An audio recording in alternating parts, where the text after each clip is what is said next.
నమామి నారాయణ పాద పంకజం కరోమి నారాయణ పూజనం సదా వదామి నారాయణ నామ నిర్మలం స్మరామి నారాయణ తత్వమవ్యయం. నమస్తుభ్యం భగవతే పురుషాయ మహాత్మనే భూతావాసాయ భూతాయ భూతాయ పరమాత్మనే. ప్రియ భగవద్బాంధుల, ధనుర్మాస వ్రతం ఆరంభమైంది. వ్రతం చేసుకోవడానికి కావలసినటువంటి పూర్వ రంగాన్ని నిన్నటి వరకు 5వ సంవత్సరం వరకు సిద్ధం చేసింది అమ్మ. ఈవేళ 6వ సంవత్సరం. వ్రతం చేయాలి అనుకునే వారంతా ఏ ఏ నియమాలు పాటించాలో అనుకున్నాం. అందరం ఒకచోట చేరి గోష్ఠిగా వ్రతాన్ని చేయాలి. భాగవత గోష్ఠికి ఉండేటువంటి శక్తి ఏ ఇతరమైనటువంటి సాధనాల ద్వారా పొందలేము. మనం గోష్ఠిలో అందరితో పాటు ప్రబంధం చేయగలిగితే చేస్తాం, చేయలేకపోయినా గోష్ఠిలో కూర్చుంటే ప్రబంధం సేవించిన వారందరికీ ఎలాంటి ప్రయోజనమో మనకి అలాంటిది. గోష్ఠిలో అందరం సమానమే. కాబట్టి ప్రసాదం కొంతమందికి పెట్టి కొంతమంది పెట్టకుండా ఉంటారా? తీర్థం కొంతమందికి ఇచ్చి కొంతమందికి ఇవ్వకుండా ఉంటారా? నో. గోష్ఠిలో ఉన్న వాళ్ళందరికీ తీర్థము ప్రసాదము. తీర్థము ప్రసాదం అంటే భగవద్ అనుగ్రహము అందరికీ సమానమే. కనుక గోష్ఠిలో కూర్చున్నటయే విశేషం. విడివిడిగా మా ఇంట్లో మేము చేసుకుంటాము అంటే వాళ్ళకి సంప్రదాయం తెలియదు. సంప్రదాయం తెలిసిన వాళ్ళు ఎవరైనా భక్తులు ఉన్న చోట మనం చేరాలి, భక్తులకు దండం పెట్టాలి. ఆ భక్తులతో కాసేపు గడిపితే కలిగేటువంటి ఆనందం = బ్రహ్మానందము. కనుక ఈవేటి పాసురం నుంచి 6వ పాసురం నుంచి 15వ పాసురం వరకు అందరినీ కలుపుకుంటూ ముందుకు సాగుతోంది మన గోదాదేవి. ఈవేళ ఒకానొక గోపిక భగవదనుభవంలో మునిగిపోయి తాను ఇంట్లోనే ఉన్నది. మరి గోష్ఠిలో ఎవడు రాకపోయినా అది లోటుగా ఉంటుంది. అందులో గోష్ఠిలో చాలా ప్రజ్ఞ కలిగిన వారు ఉంటారు. పాటలు బాగా పాడేవారు, ముగ్గులు బాగా వేసేవారు, అలంకరణలు బాగా చేసేవారు, నైస్గా మాట్లాడేటువంటి వాళ్ళు, నిశ్చలంగా సేవలు చేసేటువంటి వాళ్ళు. ఒక్కొక్కళ్ళలో ఒక్కొక్క టాలెంట్ కదా. అందరం చేరామనుకోండి, మన టాలెంట్స్ అన్ని స్వామి సన్నిధానంలో వినియోగిస్తే ఆయన కూడా ఆనందపడతాడు. వీళ్ళంతా నా వాళ్ళు, వేళ్ళకు వచ్చినటువంటి విద్యా నైపుణ్యాలన్నీ నాకే అర్పితం చేస్తున్నారు అని భగవంతుడు సంతోషిస్తాడు. భగవంతుడిని సంతోష పెట్టడమే మనం చేసేటువంటి పని. భగవంతునికి మంగళాశాసనం చేయడమే మనం చేసేటువంటి వ్రతం. వేరే ఇంకేం లేదు. ఇతర లోకంలో అనేక రకాలైన వ్రతాలు నోములు ఉంటాయి. వాళ్ళందరూ చాలా కష్టపడుతూ ఉంటారు. నిరాహారంగా చేసేటువంటి వారు, నిద్ర లేకుండా చేసేటువంటి వారు, కఠోరమైన నియమాలతో చేసేవాళ్ళు లోకంలో చాలా రకాలైనటువంటి నోములు పూజలు మనకు కనపడుతున్నాయి. కానీ మనకు అదేం లేదండి. హాయిగా ఉదయమే లేస్తాం, స్నానం చేస్తాం, హరినామ స్మరణ చేస్తాం, స్వామికి మంగళాశాసనం చేస్తాం, వేడివేడిగా పొంగలి ప్రసాదాన్ని స్వీకరిస్తాం. ఎంత అదృష్టం! మామూలుగా సాధారణమైన రోజుల్లో మనం ఈ పాటికైతే నిద్రలేస్తాము, లేవము. కానీ ఈ వ్రతము అనేసరికి హాయిగా తెలవారుతూ ఉండగానే వేడిగా భగవత్ ప్రసాదాన్ని ఆరగిస్తున్నామంటే ఇంత సుకరమైనటువంటి వ్రతం ఇంకొకటి ఉంటుందా? ఉండదు.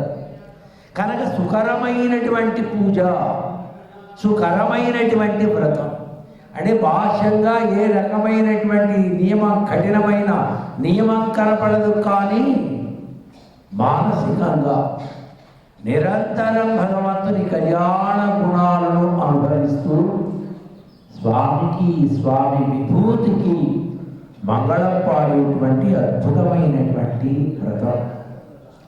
కనుక ఆ విభూతికి మనం మంగళం పాడాలంటే మనం చాలామంది భగవద్భక్తి కలిగిన వారందరూ చేరితే భగవద్ విభూతికి భగవానునికి మంగళం పాడటానికి సరిపోతుంది. కనుక రెండర్రా ఆసక్తి కలిగిన వాళ్ళరా అంటూ మన అమ్మ పిలిచింది.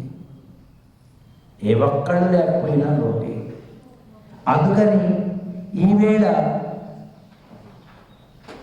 గోష్ఠిలోకి ఆలస్యంగా వచ్చినటువంటి ఆమెను మన వాళ్ళు పిలుస్తున్నారు. రామ, తెల్లవారుతోంది, నీకోసం ఎంతసేపు వెయిట్ చేయాలి? ఓ సమయం అనుకున్నాం కదా, సమయం అంటే సమయమే, సమయం తప్పి ఏది చేయకూడదు. కనుక మీరు రావాల్సింది అని. ఎందుకు అందరూ కలిసి చేయాలి? కొంచెం 1-4 లేట్ అయితే ఏమవుతుంది అంటే భగవద్ అనుభవం గొప్ప ప్రవాహం లాంటిది. ప్రవాహంలో స్నానం చేయాలి అనుకునేటప్పుడు 10 మంది వెళ్ళాలి. ఒంటరిగా వెళ్ళామనుకోండి, మీడియా వాళ్ళకు కూడా అందాం మనం. 10 మంది వెళితే 10 మందిలో ఎవడైనా కాలు జారి ప్రవాహంలోకి పెడితే అయ్యో వెళ్ళాడు మా వాడు కాలు జారి పోతున్నాడా అంటే పాపం మీడియా వాళ్ళు హైలైట్ చేస్తారు. అలాగే వచ్చి ప్రభుత్వం వారు చర్యలు తీసుకుంటారు, వాడిని రక్షిస్తారు. ఒంటరిగా వెళితే ఎవరికి తెలుసు? భగవద్ అనుభవం కూడా ప్రవహించేటువంటి గంగాజలం కంటే కూడా ప్రవాహం ఎక్కువ భగవద్ అనుభవానికి. ఇది పెద్ద సముద్రం. కనుక అందరం కలిసి ఆ సముద్రంలో ప్రవాహంలో స్నానం చేస్తే క్షేమంగా బయటకు వస్తాం. ఒకటి భగవద్ అనుభవము అనేది మధురమైన పదార్థం. మధురమైన పదార్థం ఎప్పుడు దాచుకుని ఒంటరిగా దొంగగా తినకూడదు. మధురమైన దాన్ని అందరితో పంచుకోవాలి. హాయిగా పంచిపెట్టుకుంటాం, ఆనందంగా అందరితో కలిసి భుజిస్తే దాని యొక్క మాధుర్యం అనుభవైక యోగ్యంగా ఉంటుంది. కనుక అలాంటి దానిని మధురంగా మనమంతా అనుభవిద్దాం. పరమపదంలో ఉండేటువంటి వాళ్ళంతా పరమాత్మ యొక్క దివ్యమైన కళ్యాణ గుణాలను, మనోహరమైనటువంటి రూపాన్ని అందరూ కలిసి నిత్య నిరవధికంగా అనుభవిస్తూ ఉంటారు. వాళ్ళు కైంకర్య నిత్య నిరతై భవదేక భోగై నిత్యైరనుక్షణ నవీన రసాంద్ర భావై నిత్యాభివాంఛిత పరస్పర నిజ భావై మద్దేవతై పరిజనై స్తవ సంగనీయ. వాళ్ళందరూ అలా భగవద్ అనుభవాన్ని పొందుతూ ఉంటారు. భగవద్ అనుభవంలో అందరూ ఒకే రీతిగా ఉంటారు. ఒక్కొక్కరికి ఆడటం ఇష్టం, ఒక్కొక్కరికి పాడటం ఇష్టం, ఒక్కొక్కరికి వినుట ఇష్టము, ఒక్కొక్కరికి వినుటూ నిద్రపోవడం ఇష్టం. అంటే ఒక్కొక్కరి లోపల ఆ భగవద్ అనుభవం ఒక్కొక్క రీతిగా పనిచేస్తూ ఉంటుంది. అందరికీ ఒకే విధంగా పనిచేయి. ఉపన్యాసాలకు వస్తూ ఉంటారు. వింటూ ఉంటారు కొంతమంది, బాగుంది అనుకుంటూ వింటారు. కొంతమంది ఏమో నెక్స్ట్ నెక్స్ట్ నెక్స్ట్ ఏం చెప్తారో వెంటనే వినేయాలి అనేట్టుగా ఉంటారు. కొంతమంది ఎంత జోక్స్ వేసినా పాపం వాళ్ళకి నవ్వటం ఏమిటో చేత కాదు, ఆస్వాదించడం చేత కాదు. ఆస్వాదించుట అంటే ఒక పదార్థాన్ని తినేటప్పుడు బాగుంది, చాలా బాగుందండి, ఎవరు చేశారండి, ఎంత రుచిగా ఉంది అనగలగడం, భోగ్యతను అనుభవించడం అంటే కొంతమంది అయిపోయింది.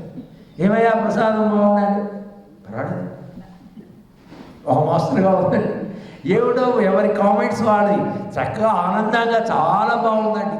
మా స్వామివారు ఏది పెట్టినా ఆనందం, ప్రతిదీ ఆనందం ఆనందం, ఆయనకి ఆనందం తప్ప రెండవ భావనే తెలియదు.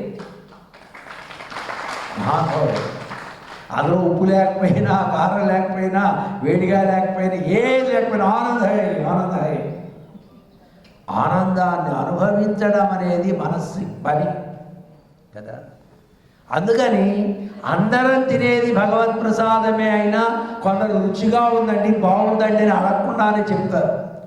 కొంతమంది అడిగితే చెప్తారు, కొంతమంది అడిగినా చెప్పరు కదా. ఇలా ఉంటారు. అది ఆ పదార్థం ఆయా వ్యక్తులలో అలా పనిచేస్తూ ఉంటుంది. సాధారణంగా లోకంలో మనం చూస్తూ ఉంటాం, మత్తు పదార్థం తాగుతూ ఉంటారు. గవర్నమెంట్ ఆదాయం అంతా అదే, కరెక్ట్. ఆ మత్తు పదార్థం తాగిన వాళ్ళు 4 రకాలు ఉంటారు. కొంచెం తాగినా పర్వాలేదు, వాళ్ళు ఎంతెంత ఉపన్యాసాలు చెప్తారంటే గంటలు గంటలు పుస్తకాలు చదివి మేము కూడా చెప్పలేమండి. వాడు కొంచెం లోపల వేసేయడు అంటే గవర్నమెంట్నే పడగొట్టేయడంత అద్భుతమైన ఉపన్యాసాలు చేస్తూ ఉంటాడు ఒకడు. ఒక్కొక్కడేమో అసలు వాడు మగవాడా అన్నట్టుగా ఇలా ఉంటుంది. వాడికి మాటే రాదు. ఏమయ్యా రోజు బాగానే మాట్లాడతాడంటే కొంచెం పుచ్చుకున్నాడండి, అది ఆ కొంచెం పుచ్చుకోవడం వాడికి మాటే రానివ్వటల్లా. ఒక్కొక్కడు ఉన్నాడు అనుకోండి, వాడు తాగంగానే దేశమంతా తిరుగుతూనే ఉంటాడు. పరమహంస పరివ్రాజకులు కూడా తిరగలరాగా అలా తిరుగుతూ ఉంటాడు దేశమంతా. ఒక్కొక్కడు ఇలా తాగంగానే డమ్మును పడిపోతాడు. చూసారా, 4 రకాలు. కొంచెం తాగింది అందరూ సమానంగానే తాగారు, 1 గ్లాసులో 1/2 గ్లాసులో తాగారు. కానీ నలుగురిలో 4 రకాలైనటువంటి మార్పు మనకి కనపడుతుంది. ఎందుకు వచ్చింది ఆ మార్పు? లోపలకు వెళ్ళినటువంటి ద్రవ్యం ఆయా వ్యక్తుల్ని ఆ రకంగా నడిపిస్తుంది. మనం భగవద్ అనుభవం అనేటువంటి మత్తు పదార్థం, ఇది కూడా ఒక పదార్థం, ద్రవ పదార్థం అనుకోండి. హరినామ స్మరణ, ఆ హరినామ స్మరణ ఒక్కొక్కరిలో ఒక్కొక్క రకమైనటువంటి మార్పును కలిగిస్తూ ఉంటుంది. ఆ శక్తి అది. ఆఫ్టర్ ఆల్ ఒక మనుషులు తయారు చేసినటువంటి ఒక మత్తు పదార్థానికే ఇన్ని రకాలైనటువంటి మార్పులు ఉంటే భగవంతుడు పరమశక్తియుక్తుడైనటువంటి స్వామి, ఆయన నామం ఎన్ని రకాలైనటువంటి మార్పులు. కనుక లోకంలో చెడ్డవాడు ఉన్నాడండి, భగవన్నామం చెప్పిన వాడల్లా మంచివాడే. వాడిలో ఉన్న చెడ్డతనాన్ని ఎందుకు పోగొట్టదు? అది పోగొట్టగలదు. నాలో ఈ చెడు ఉన్నది, ఈశ్వరా దీన్ని నీవు తొలగించవయ్యా అనేటువంటి ఒక మానసికమైన ఆలోచన అతనికి కలిగింది అంటే అతడు ఉచ్చరించేటువంటి ఆ భగవన్నామం అతని లోపల దోషాలంతటిని పోగొడుతుంది. ప్రాణార్థలేదే చెప్పింది కదా, భగవన్నామం చెప్పండి పాపాలన్నీ పోతాయి. ఆ శక్తి పవర్.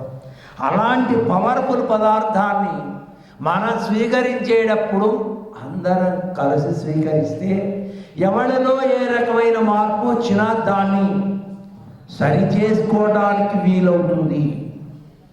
ఆ సరి చేసేవాడు లేకపోయారనుకోండి, తాను చేసేదే కరెక్టు అంటూ అది పెద్దల యొక్క ఆచరణకు భిన్నంగాను పూర్వీకుల యొక్క పద్ధతికి భిన్నంగాను ఉంటే అది స్వరూప విరుద్ధం అవుతుంది.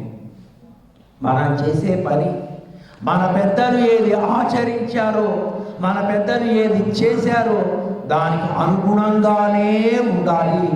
దానికే సంప్రదాయము అని పేరు. అందుకనే మణవాళ స్వామి, మణవాళ మహాములు నిర్ణయం చేశారు. ఓరాన్ వழியாய் ఉపదేశితార్ మున్నోర్.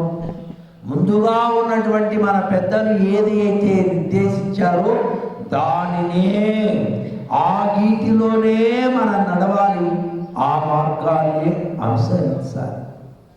అందుకని అలాంటి మార్గము, సన్మార్గం మనకు తెలియాలంటే మనం ఇళ్లలో కూర్చుంటే తెలియదు.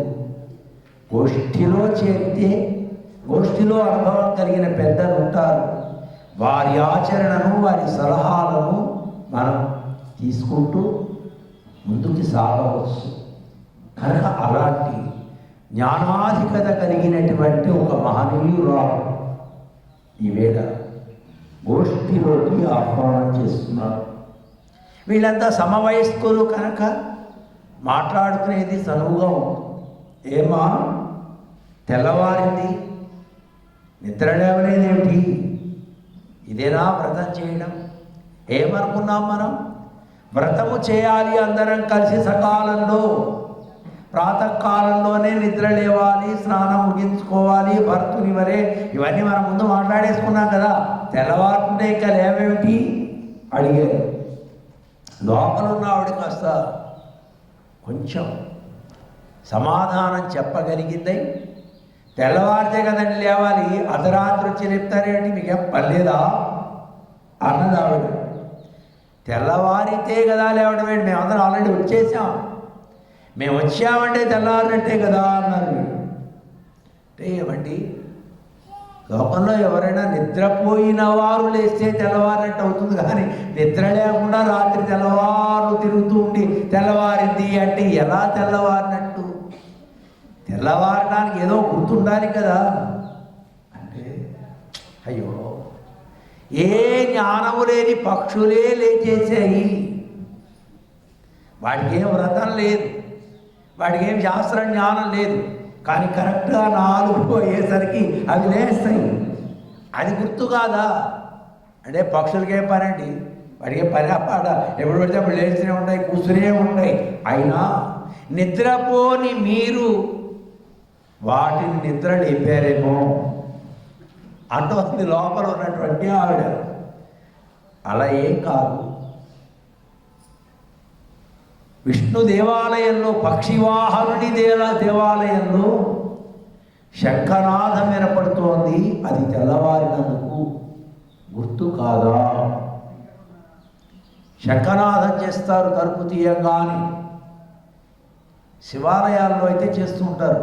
అంటే మనవాళ్ళు కూడా చేసే ఆలయాలు ఉన్నాయేమో తెలియదు, కానీ శివాలయాల్లో ఎక్కువగా శంఖనాదం చేస్తూ ఉంటారు. అది ప్రాక్టీస్ చేస్తే వస్తుంది, మనం కూడా చేసుకోవచ్చు. కనుక అలాంటి శంఖనాదం వినపట్టలేదా? పక్షివాహనుని వేగుజామన ఊదబడినటువంటి శంఖ ఘోష అన్నది. శ్రీరామచంద్రుడు శ్రీరంగనాథుని ఆరాధించినట్లుగా మనకి రామాయణం చెప్తాం.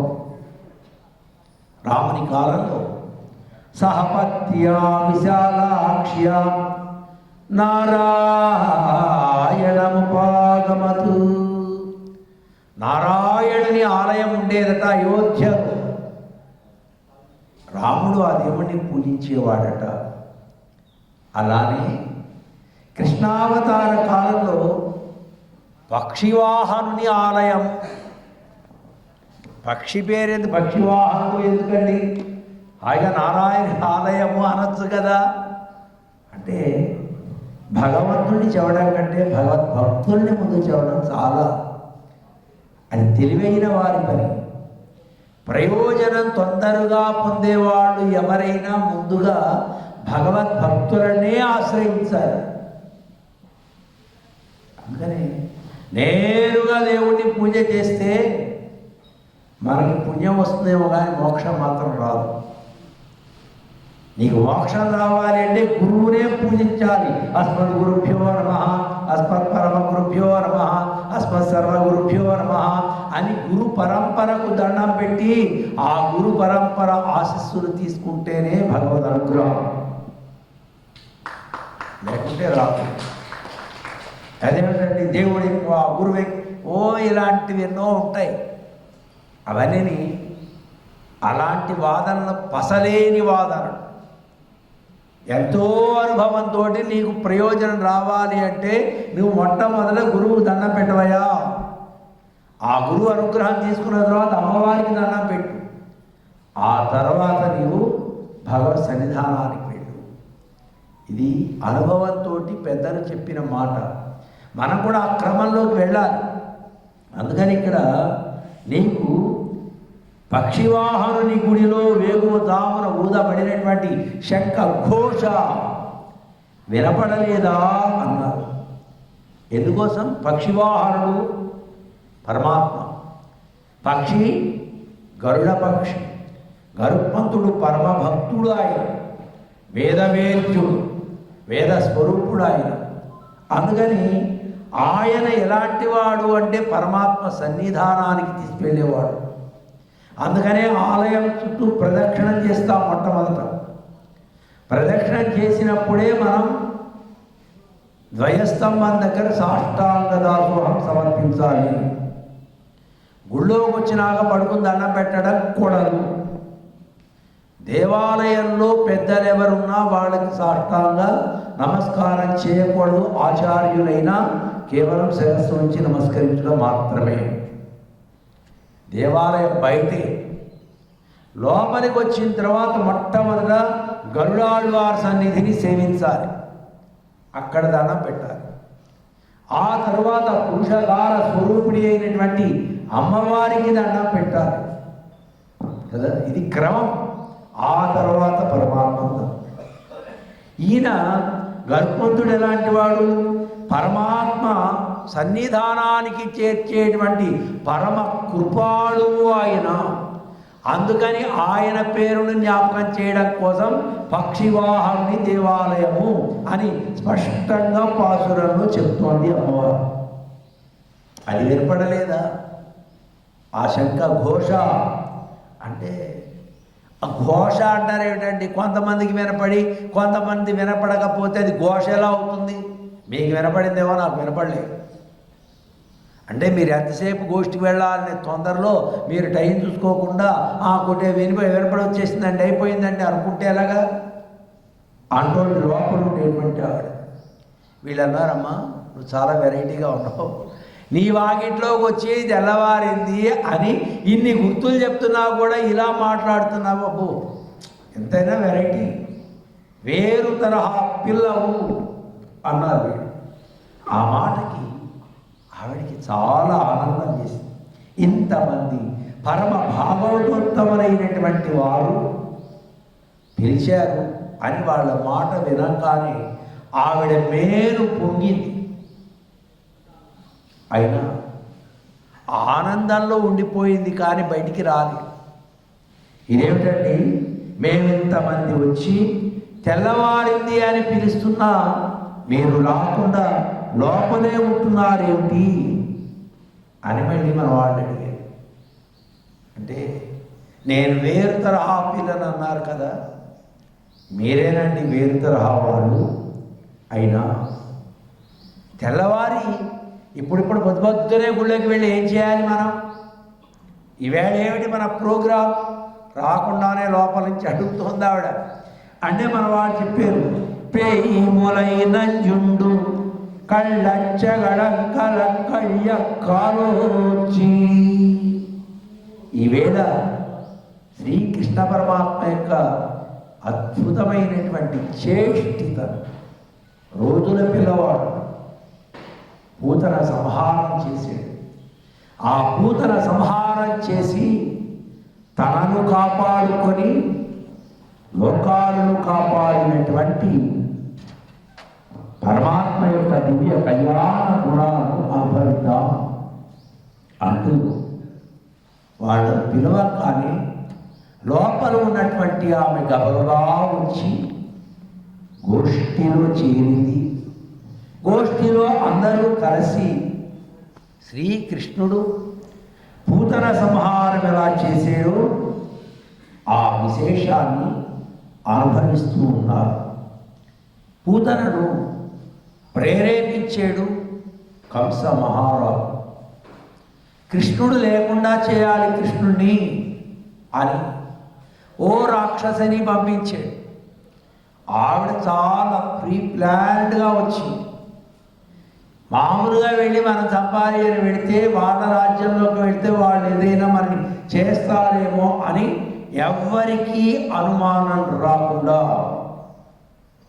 తాను క్రాలు కన్నులు గుబ్బ తన్నులు గందుబంతరి తందురు మోమును గల్గు లేదని బుద్ధి దూరని గౌను నేరాళమైన పెరుందు పల్లవరాగ పాదకరంబులు చాలా దొడ్డగు గొప్ప నొప్పగా సర్వమోహనమూర్తితో మెరిసేటువంటి కన్నులు, గుండ్రని వక్షోజములు, మత్సలేని చంద్రుని పోలినటువంటి ముఖము ఉందా లేదా అనేటువంటి బుద్ధి, ప్రసరించని నడుము, పెద్ద పెరుదులు, చిగురుల వంటి ఎర్రని పాదాలు చేతులు, పెద్ద కొప్పు కలిగి అందరినీ మోహింపజేసేటువంటి రూపాన్ని ధరించింది రాక్షసి, శిశుహంత్రి. పిల్లవాడిని చంపాలి అనేంత దుర్బుద్ధి పెట్టుకున్నది. బాహ్యంగా చాలా అందంగా తయారైంది. ఆమె నందవ్రజానికి వస్తుంది. కాంచన కుండల కాంతులు గండయుగంబులు రేళ్ళు జడమై మించిన మల్లెల మేనిమితావులు మెచ్చి మదాడు మింటలు రానంచిత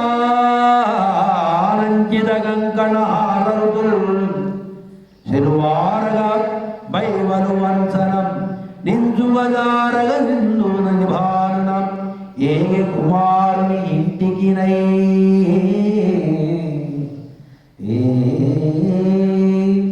ఆ స్వామి ఉన్నటువంటి నందవ్రజానికి వెళుతోంది. ఆమె బంగారపు కుండలాల కాంతులు చెక్కిళ్ళ మీద ఉరుకుతూ ఉన్నాయి. ఇలా నడుస్తూ ఉంటే ఆవిడ చెవులకున్నటువంటి కుండలాల కాంతి చెక్కిళ్ళ మీద పడుతోంది. జడలో తురిమిన మల్లెల సువాసనలు చక్కటి పూలు దాల్చింది ఆమె. ఆమె ధరించినటువంటి పుష్పాలలో తుమ్మెదలు కూడా వాళ్తున్నాయట. అంటే అప్పుడే వికసిస్తున్నటువంటి పుష్పాలు పెట్టుకున్నది. ఆ పుష్పాలలో ఉండేటువంటి మకరందాన్ని ఆస్వాదించడానికి తుమ్మెదలు ఆకాశం నుంచి వస్తూ ఉన్నాయి. కంకణాలు, హారాలు, కాంతులు విరజిమ్ముతూ బయట కొద్ది కొద్దిగా జారుతూ ఉండగా ఆ చంద్రముఖి నందగోపుని గృహానికి చేరింది. ఆమె లోపలికి వెళ్ళి స్వామిని చూసింది. ఆలోకేశ్వరుడా చరాచర విభుండా బాల గోపాలుడా భారత్వం సిరిగొంటు గంటిని వెసన్ బాలెంత చందమ్మురన్ పాలిండ్లన్ విషమూని వత్తుడమని భావించి లోనవ్వుతున్ కారుంగేరు నెరుంగుతున్న కరణిం కన్పోటి గుర్మెట్టగా. పరమాత్మ శ్రీకృష్ణుడు ఆయన తెలియందే ఉందండి. ఈవిడెంత సింగారెంచుకుని పైకి గొప్ప పతివ్రతలాగా ఉత్తమమైనటువంటి స్త్రీ శిరోమణిలాగా వెడుతూ ఉన్నది. లోపల స్వామి గమనించాడు. ఈ చరాచరానికి ప్రభువైనటువంటి బాలకృష్ణుడు పిల్లలను చంపేటువంటి ఆ పూతన బాలింతరాలు వలె మంచిగా పాలింట్లకు విషాన్ని బాగా పూసుకున్నది. స్వామికి తెలుసు, గమనించాడు. ఓ నన్ను చంపడానికి పాలింట్లకు విషం పూసుకొని వస్తోంది అని లోపల నవ్వుకుంటున్నాడు స్వామి. జరగబోయే తర్వాత సీనరీ స్క్రిప్ట్ అంతా ఆయన దగ్గర ఉంది. పాపం ఈవిడికి తర్వాత స్క్రిప్ట్ ఎప్పుడో తెలియదు. తాను యాక్షన్ చేయవలసినటువంటి ఆ స్క్రిప్ట్ మాత్రమే ఈవిడికి తెలుసు. ఆయన లోపల నవ్వుకుంటూ చేతులు కాళ్ళు, పిల్లలు ఇలాగా ఆనందం వస్తే చేతులు కాళ్ళు ఇలా అంటుంటారు కదా, అలా ఆడించుకుంటూ ఆమె దగ్గరకు వచ్చేసరికి గుర్రు పెట్టి నిద్రపోయాడట స్వామి. ఆమె ఆ పాపజాతి సుందరి ఆ పాపని పార్పు నరిగి కరమురల్ లేపి సరుంగ శిశువన్ మోపుదారి శరమూర్కొని పలిక. పడుకున్నటువంటి పిల్లవాడిని లేపింది. నానా బంగారు కొండ లేనన్నా, పాలు తాగుదాని లేనన్నా అంటూ తల్లి ఎంత ప్రేమగా బిడ్డను లేపుతుందో అలా లేపింది ఆమె. లేపి పిల్లవాడికి పాలు బాది అని తాను సరులను పిల్లవాడి నోటిలో పెట్టింది. పిల్లవాడు పాలు తాగుతున్నట్టుగా తాను త్రాగుతూ ఒక్కొక్క గుక్కలో ఆవిడ ప్రాణాలు లాగేస్తూ ఉన్నాడు. ఒక్కసారి ఆయన ఇలా తాగుతూ ఉంటే ఆవిడకు శ్వాస ఆడటం లేదు, దాహం వేస్తుంది, చెమటలు పూస్తున్నాయి. 3-4 కుక్కల్లోనే ఆమె లోపల ఉన్నటువంటి పాలతోటి పాటు విషంతోటి పాటు లోపల ఉన్నటువంటి ప్రాణాలను కూడా లాగేసాడు స్వామి. ఆవిడ నాయనా చాలు నొప్పిగా ఉంది, వదులు అంటూనే ఉంది. ఆయన ఏమాత్రము ఆగకుండా ఆవిడ ప్రాణాలతో సహా లాగేసాడు. ఒక్కసారి పెద్దగా అరిచింది. భూమి కొండలు 2 కూడా అదిరిపోయాయి. గ్రహాలు నక్షత్రాలు ఆకాశంలో వెలవెలలాడాయట. దిక్కులు ప్రతిధ్వనించాయి. లోకాలన్నీ భయంతో వణికిపోయాయి. వజ్రంతో నరగబడినటువంటి పర్వతం వలె ఒక్కసారి పూర్వరూపాన్ని ధరించి ఆ రాక్షసి ఇలా ఒరిగిపోయింది. ఆ ఒరిగేటప్పుడు దీర్ఘ శబ్దం, ఆ సప్పుడు విని నందవ్రజంలో ఉండేటువంటి యాదవులంతా గబగబా కంగారు పడుతూ వచ్చేసారు. ఆమె ముసలి రాక్షసి నేల మీద పడిపోతే 10 యోజనాల మేర చెట్లన్నీ నుగ్గునుగ్గైపోయాయట. అలా శ్రీకృష్ణ పరమాత్మ పూతన సంహారం చేశాడు. ఆవిడ శరీరంలోంచి సుగంధి పరిమళమంత యోజనాల దూరం వ్యాపించిందట. పసివాడు శ్రీకృష్ణుడు ఆమె శరీరం మీద ఇలా పాకుతూ ముసిముసి నవ్వులు నవ్వుతూ ఉన్నాడు. చూసేవాళ్ళంతా స్వామి ఏమైపోయాడు అని భయపడ్డారు. కానీ ఇలా ముసిముసి నవ్వుతూ ఇలా దేహం మీద పాకుతున్నాడు స్వామి. ఆ విధంగా పూతన సంహారం చేసినటువంటి ఆయనను ఈవేళ మనం పాడుదాం. ఈ ఘట్టమంతా మనం పోతనామాచ్యుల వారు అద్భుతంగా వర్ణించారు. ఆ పూతన సంహారం చేసి స్వామి లోకాలకు రక్షణ ఇచ్చాడు, తనని తాను రక్షించుకున్నాడు. ఇక్కడ ప్రధానంగా మనం ఆలోచన చేయదగింది, భగవంతుడు సర్వజ్ఞుడు, ఆయన ఏదైనా చేయగలడు అనుకుని ఉంటే చాలదు. ప్రేమ కలిగినటువంటి మనం స్వామికి మంగళం పాడాలి. మనవాళ్ళు మంగళం పాడారు. ఎవరు? గోపికలు నందవ్రజంలో వాళ్ళందరూ కూడా స్వామికి ఆవు పేడ తీసుకొచ్చి స్వామికి ఇలా ముఖాన ఒళ్ళంతా రాసి కేశవాయ నమః, నారాయణాయ నమః, మాధవాయ నమః, గోవిందాయ నమః, విష్ణవే నమః, మధుసూదనాయ నమః, త్రివిక్రమాయ నమః, వామనాయ నమః, శ్రీధరాయ నమః, ఋషికేశాయ నమః, పద్మనాభాయ నమః, దామోదరాయ నమః 12 నామాలతోటి చక్కగా శరీరం అంతాని ఆయన శరీరానికి కొంచెం ఆవు పంచిదాన్ని చదివి ఆ పేడతోటి ఇలా అద్ది రక్ష రక్ష రక్ష అని మంగళం పాడేది. రాక్షసుడు అయ్యో జస్ట్ మిస్ అయిపోయిందండి, మొదటి బాణమే మిస్ అయిపోయిందండి. అక్కడ పాపం వాళ్ళంతా గుబ్బోలు పెట్టారు. మన ఆండాడి తల్లికి ప్రేమ ఎక్కువ. కృష్ణయ్య ఎందుకయ్యా ఇలాగ నీవు దుర్మార్గులతోటి వ్యవహారం ఎందుకు ఆట ప్రారంభం చేసావు? మా కడుపు తరుక్కుపోతుందయా. ఒకవేళ ఏదైనా అటు ఇటు అయితే ఏమై ఉండేది? మేము ఊహించుకోలేదు తండ్రి, నీకెప్పటికీ మంగళం కలుగుగాక అంటూ భగవంతుడు చేసినటువంటి అనేకములైనటువంటి కృత్యాలు ఎప్పుడూ మంగళం జరగాలి.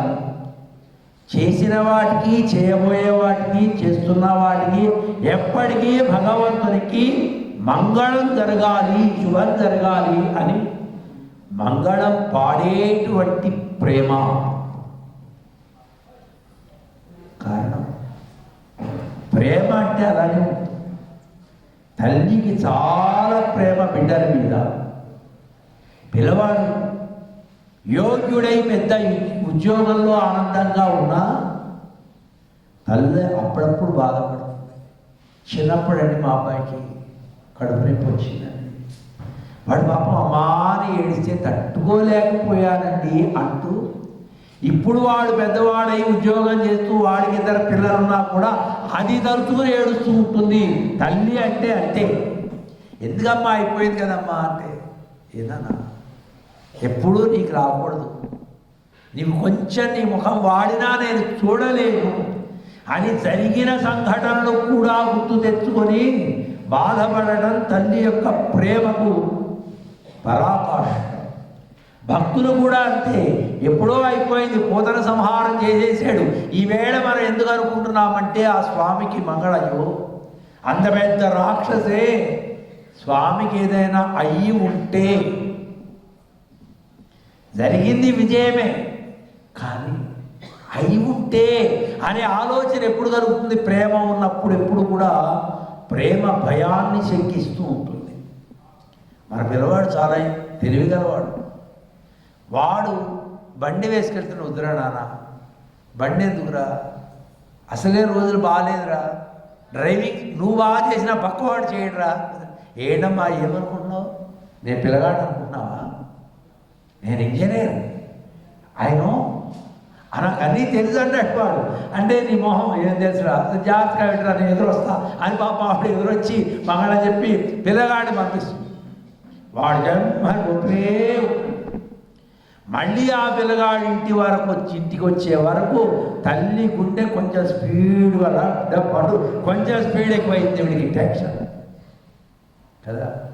ఇవన్నీ సహజం, ప్రేమ వలన అలా వచ్చేస్తుంది అంతే. మేము చిన్నప్పుడు సైకిల్ ఎక్కాం. మా నాయనగారు సైకిల్ ఎక్కితే నాయన వద్దురా, నీ కాళ్ళు తిరుగుతాయి, నీ చేతులు తిరుగుతాయి అని పాపం ఎప్పుడు సైకిల్ పట్టుకున్నా ఆయన అదే మంగళాశాసనం చేసేవారు. ఇక అందుకని మా పొద్దున బాబు ఎందుకు వచ్చింది, మా నాన్నగారు అన్నారంటే అయిపోతుంది. ఆయనకి అంత బాక్స్ అంతే. ఒకేసారి సైకిల్ పట్టుకున్నాం, ఒకేసారి దానికి స్వస్తి చెప్పాం. ఈ జీవితంలో సైకిల్ కూడా పట్టుకొని, ఆ సైకిల్ అంటే కూడా నాకు ఇష్టం లేదు. ఇప్పుడు ఫ్యాన్ వ్యవహారం ఇప్పుడు అంతా లోకం కదా. కనుక మనం పెద్దలు వద్దు అంటే మనం చెయ్యం. ఎందుకు చెయ్యం? వాళ్ళ గడుపుకోవడం మనం ఎందుకు పెట్టాలి? బుద్ధిమంతుడైన వాడు పెద్దలు చెప్పిన మాట వినాలి. ఓ కృష్ణయ్య, ఎందుకయ్యా నీవు ఎందుకు ఇలా ఆ రాక్షసి కంట ఎందుకు పడ్డావు? ఇలాంటి ఉపద్రవం ఎందుకు వచ్చింది? ఇలాంటి ఉపద్రవాలు నీకెప్పుడు రాకుండా ఉండుగాక అంటూ ఏనాడో జరిగినటువంటి పూతన సంహారాన్ని జ్ఞాపకం చేసుకొని శ్రీకృష్ణునికి మంగళం పాడుతోంది. అంతేకాదు శకటాసుర భంజన. ఈవేళ 2 వృత్తాంతాలు చెప్పే యశోదమ్మ కృష్ణుణ్ణి బండికి కట్టేసింది. బండికి 2 చక్రాలు ఉంటాయి కదా, ఆ చక్రాల దగ్గర ఉండేటువంటి సమీపంలో ఉయ్యాల వేసి పడుకోబెట్టింది. ఆమె పని ఆమె చేసుకుంటాం. రాక్షసుడు చక్రాన్ని ఆవేశించాడు.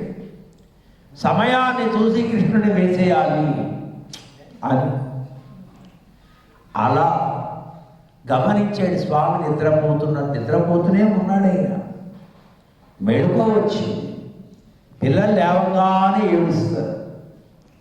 మామూలుగా లేచాడు ఏడుస్తున్నాడు అంటే కొంచెం కోపంతో చేతులు కాళ్ళు ఊపుతున్నాడు.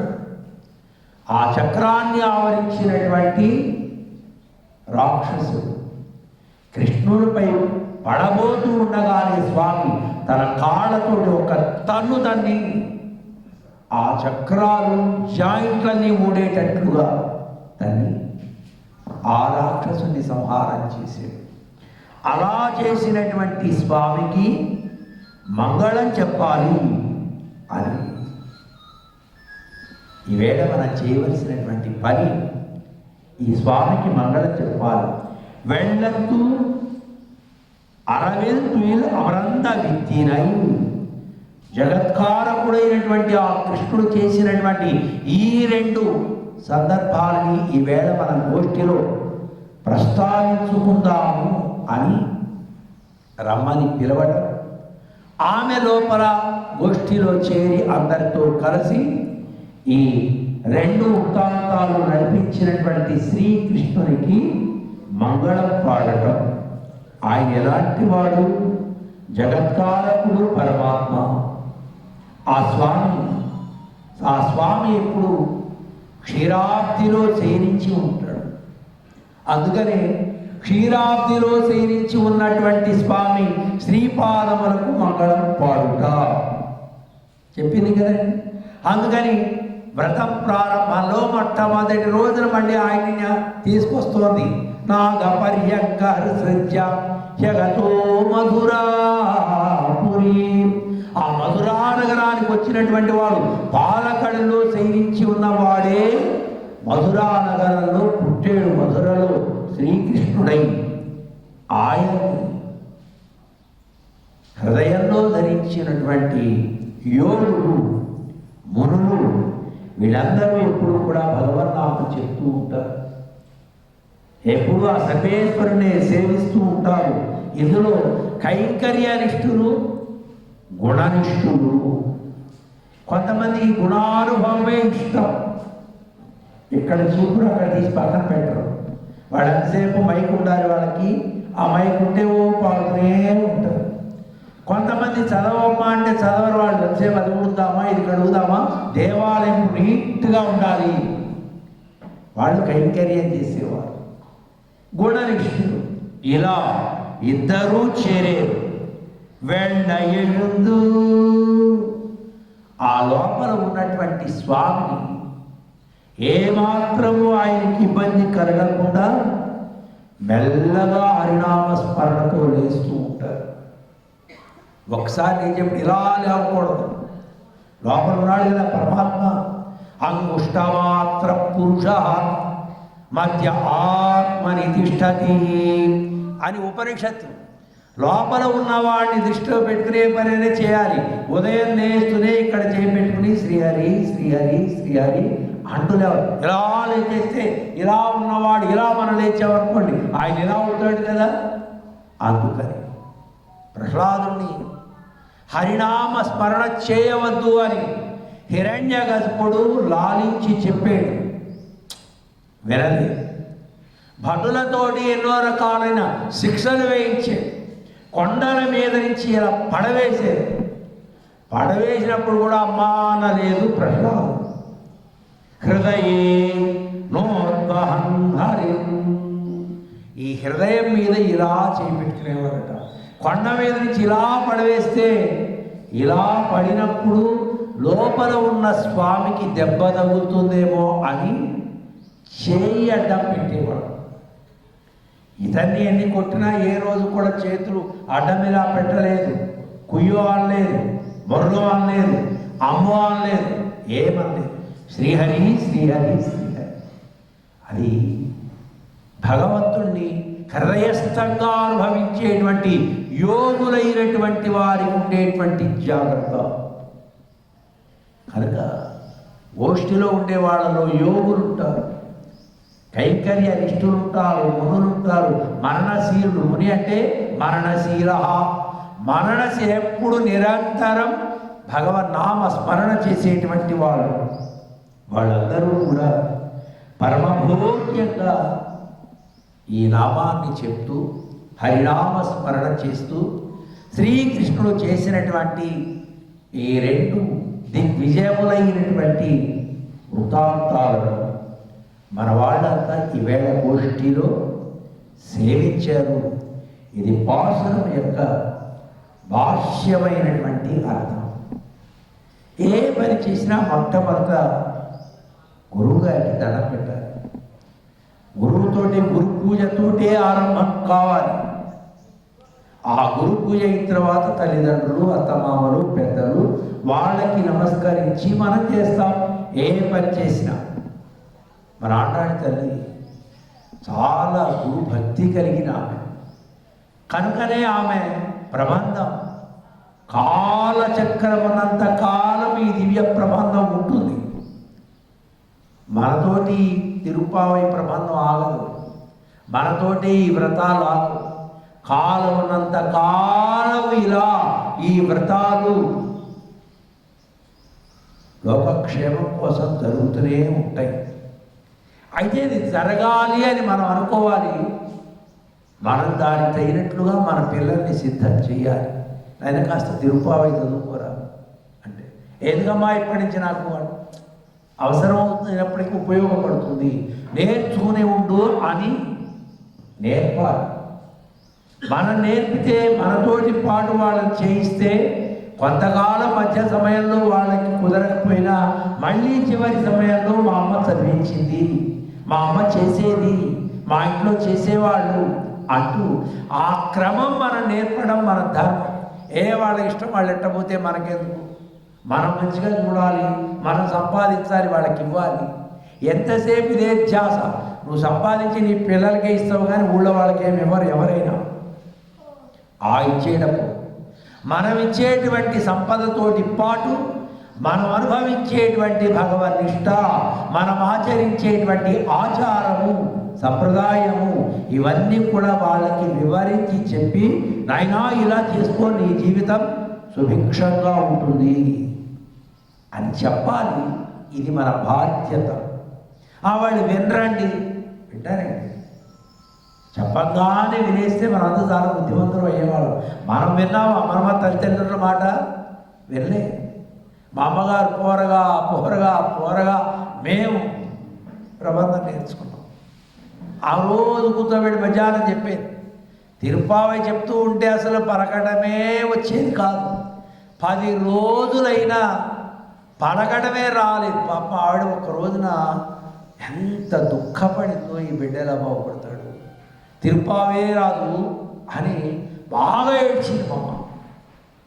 ఆ ఏడ్చినప్పుడు హృదయం ద్రవించి, కన్న తల్లిని దుఃఖపెట్టే దుర్మార్గుడయ్యానే, పరమాత్మ ఏమిటి నాకు ఈ జన్మ ఎందుకు ఇచ్చావు అని బాగా నిర్వేదాన్ని పొందాం. ఏమో ఆమె కటాక్షమేమో మరుసటి నాటి నుంచి చెప్పంగానే అలా వచ్చేసిందండి. సంవత్సర కాలంలో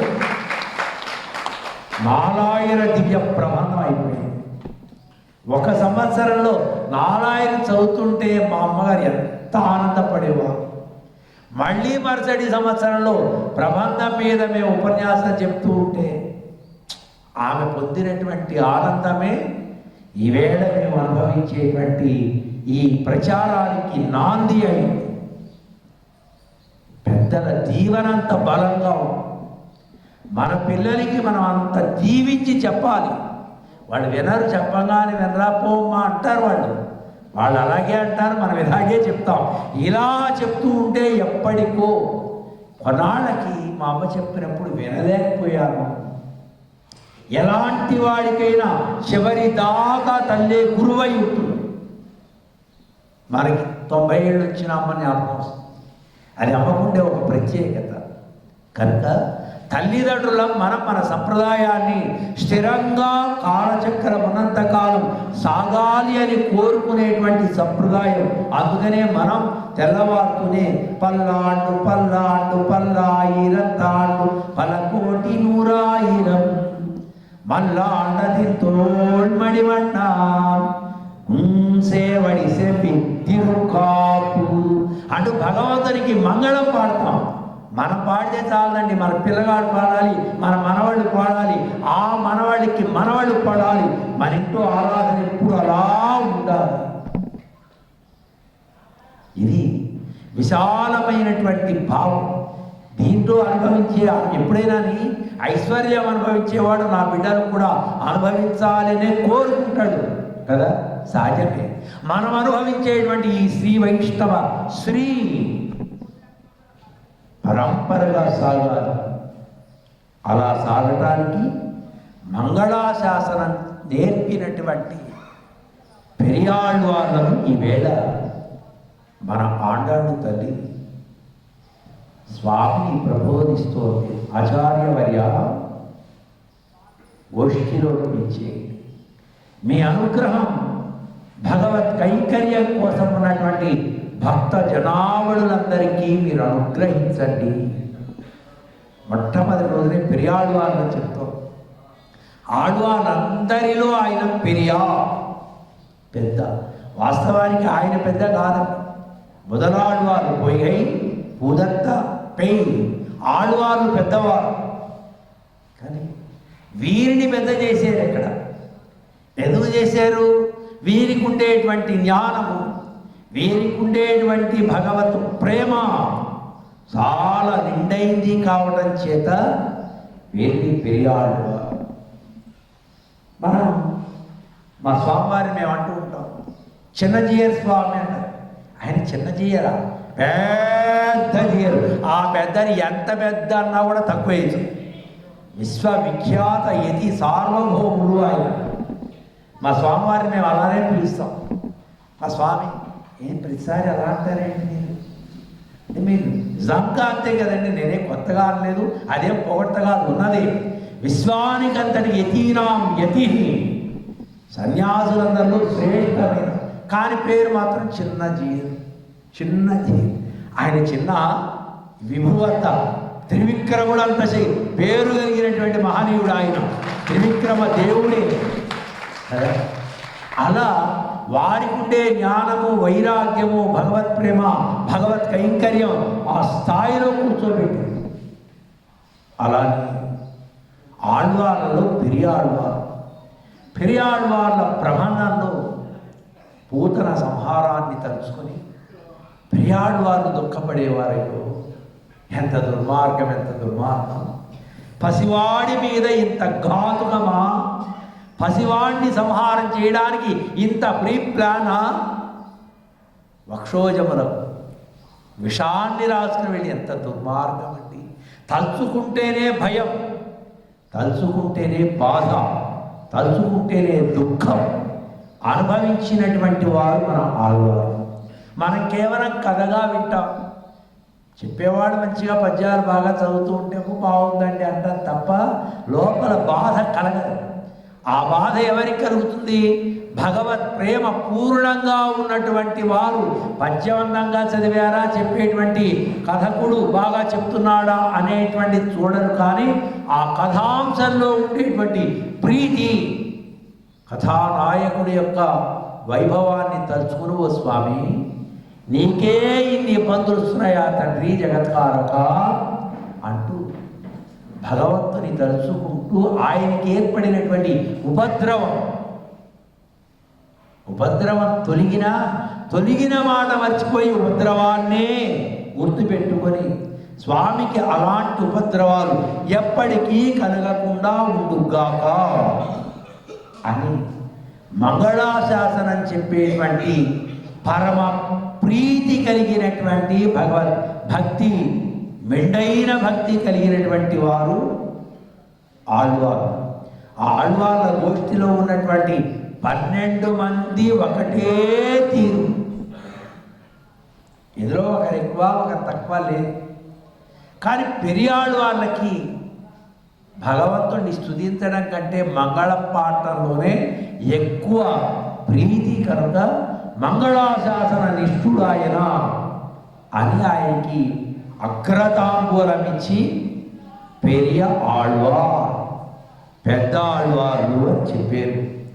ఆయన్ని ఈవేళ దృష్టిలో పెట్టుకొని స్వామిని ఆహ్వానిస్తున్నట్లుగా భావించి, భావనలో ఆచార్యులు ఉన్నారు, భాష్యంగా గోపిక ఉన్నది, గోపికను లేపినట్లుగా ఆచార్యులు లేపి ఆహ్వానం చేసి ఆచార్యులతో కూడి, పెద్దలతో కూడి భగవద్ అనుభవం చేస్తే మనకి అనుభవాలు పెరుగుతాయి. అందుకని కొంచెం సీనియర్స్ ఎప్పుడు కాస్త మెయిన్ సీనియర్స్ ఆ భావం ఉంటుంది వాడికి. అందరినీ సమానంగా చూడం, నిన్నగాక మొన్న సంవత్సరం అయ్యారు వాళ్ళు అని ఆ భావన ఉంటుంది. కానీ అలా ఉండకూడదు. ఎప్పుడైనా మన గోష్ఠిలోకి వచ్చారు కనుక మనతో సమానంగా కలుపుకోవాలి. చాలా గోష్ఠిలో ఇలా జరగటం లేదు, అది తప్పది. ముఖ్యంగా సీనియర్స్ అయినటువంటి వాళ్ళు అప్పుడే వచ్చిన వాళ్ళని ప్రక్కన కూర్చోబెట్టుకుని, ఇదిగో మన ఆచార్యులు వారు ఇలా సేవిస్తారు, మనం కూడా ఇలా సేవించాలి, మన పెద్దలంతా ఇలా సేవిస్తారు, మనం ఇలా సేవించాలని చెప్పాలి. కానీ మీరు అలా కూర్చోండి, మేము ముందు కూర్చుంటాం, ముందు కూర్చోవాలి వెనక కూర్చోవాలి, అందరూ సమానమైనప్పుడు ముందేమిటి వెనకేమిటి, అలా ఉందనే ఉంటుంది, ఉండకూడదు. మాకు ఆశ్చర్యం వేస్తుంది. మా స్వామివారు మమ్మల్ని ప్రక్కన కూర్చోబెట్టుకుని భిక్షకి రమ్మంటారు. మేము అడుగుతాం, స్వామి మీతో సమానంగా కూర్చొని భిక్ష చేయడానికి మాకు అర్హత లేదు స్వామి అంటే. అదే అర్హత అండి, అందరం భగవత్ సేవకులమే. అంత ప్రేమగా మమ్మల్ని దగ్గర తీర్చి తనతో సమానంగా కూర్చోబెట్టుకుంటూ ఆయన చేసేటువంటి అద్భుతమైనటువంటి శ్రీ వైష్ణవ ప్రచారంలో మమ్మల్ని కూడా భాగస్వాములు చేసిన మా ఆచార్యులు పరమ ఉదారుడు. ఆచార్య స్మరణే కదా మనం చేయవలసింది. కనుక అందరూ అలాంటి భావం ఉండాలి, ఎక్కువ తక్కువ చూపించకండి. అందులో మన గోష్ఠిలో అలాంటిది లేనే లేదు, ఉండకూడదు ఎప్పటికీ. ఆ ప్రేమ వాళ్ళకి కొంచెం కొత్త వాళ్ళు కనుక ప్రేమ నిండుగా రావాలి అంటే మన ప్రక్కన కూర్చోబెట్టుకుని చెప్పాలి. అలా ఆండాడు తల్లి ఆచార్యుని అనునయిస్తూ ఆచార్యులతోటి తన తోటి వారందరినీ కలుపుకొని ఈవేళ పాసురాన్ని నడిపించింది. ఇలా మనకి 15వ పాసురం వరకు పెద్దల్ని గోష్ఠిలో ఉంచుకొని, ఎందుకని మనకి రోజు మేము అనుకుంటాం, వాస్తవానికి ఇక కర్నూలు గోష్ఠిలోకి మేము రావక్కర్లేదు, మీకు అన్నీ తెలిసిపోయాయి, బాగా మంచి ఎక్స్పీరియన్స్డ్గా చేస్తున్నారు మీరంతా. మా అవసరం ఉండదేమో అనుకుంటాం మేము, కానీ ఉండాలి. ఉంటే ఇంకా అనుభవం వస్తూ ఉంటుంది, ఇంకా చేరేటువంటి వాళ్ళకి ఇంకా ఆనందం కలుగుతుంది. ఆచార్యులు లేకుండా మేము చేసుకోగలమనేటువంటిది ఎప్పటికీ ఉండదు. మేము కూడా మా గురువుగారు కనపడంగానే ఏదో డౌట్ అడుగుతూనే ఉంటాం. అంటే అన్నీ మనకు తెలిసిపోతాయండి, తెలియవు. కనుక పెద్దల దగ్గర సలహాలు తీసుకుంటూ ఉండాలి, వారిని అనుసరిస్తూ ఉండాలి. పెద్దల్ని కలుపుకుంటూ చేయడము అనేటువంటిదే భగవద్ అనుభవ తృప్తిని కలిగిస్తుంది. కనుక మన ఆండాడు తల్లి ఈవేళ పెరియాళ్వార్లతోటి కార్యక్రమాన్ని నడిపించారు. పెరియాళ్వార్ దివ్య తిరువడిగళే శరణం, ఆండాళ్ దివ్య తిరువడిగళే శరణం. అస్మద్గురుభ్యో నమః. జై శ్రీమన్నారాయణ.